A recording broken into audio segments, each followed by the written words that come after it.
Hello? Her project is due in 3 days and she hasn't finished reading the books yet. Oh my god! Should we help her finish it? I don't know, let's let her fend for herself. Yeah. You seem kind of stressed. So why don't you start? Just walk us through your presentation. How does it start? Well, it starts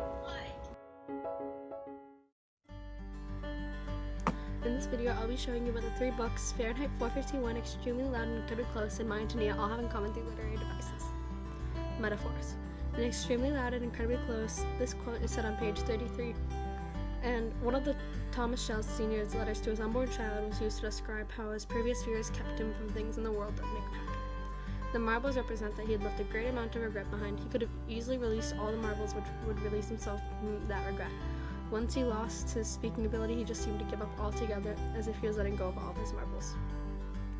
In Fahrenheit 451, this quote is set on page 36, and Montag is trying to comprehend what he was reading while having the distractions of the train all around him, the sand being what he is reading and the sieve being his mind. He's trying to read and wondering if he reads fast, then will the words be imprinted in his mind, or will they just be skipped over and he'll never read them. My Antonia. This quote is set in chapter 6, and it says, Mr. Shimerda's gun is a way to show the value he puts on things. The gun is heavy and old, doesn't work very well, and could easily be replaced by a much newer weapon. Since he has such sentimental value, he would rather keep something that he has had for a long time than buy something new because it works better. It links to his old life and symbolizes how his move from Europe to the newly adopted country could have been so lonely for them. Symbolism. In Extremely Loud and Incredibly Close, the key. The key in Extremely Loud and Incredibly Close symbolizes Oscar's dad. When Oscar finds the key after the base breaks, he is sent on a quest to find what Thomas has locked away. Throughout the book, Oscar just wants to be closer and find out more about his dad. In a way, this key is a symbol of what his dad is left of. The key also helps give Oscar a little more mystery about his dad, and it gives him the opportunity to go out and try and find more and maybe see and meet more people that his dad knew. Fahrenheit 451.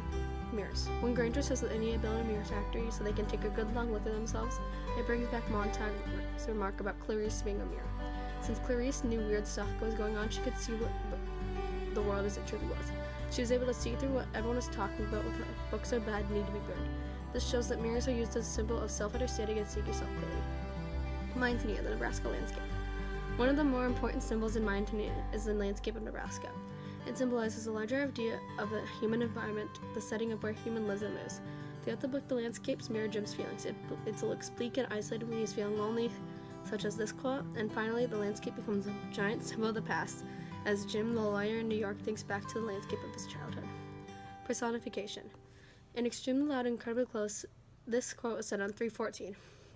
The sentence helps create a dramatic tone by making the character's sadness not only inside herself but around her as well. The shed is sighing because he never had a time when he could say, I love you. It was always an unnecessary time, he says. Fahrenheit 451. This quote was said on page 110. When Bradbury wrote the sentence, he was trying to describe how Montag looked at his house being burned and what burning books looked like to them.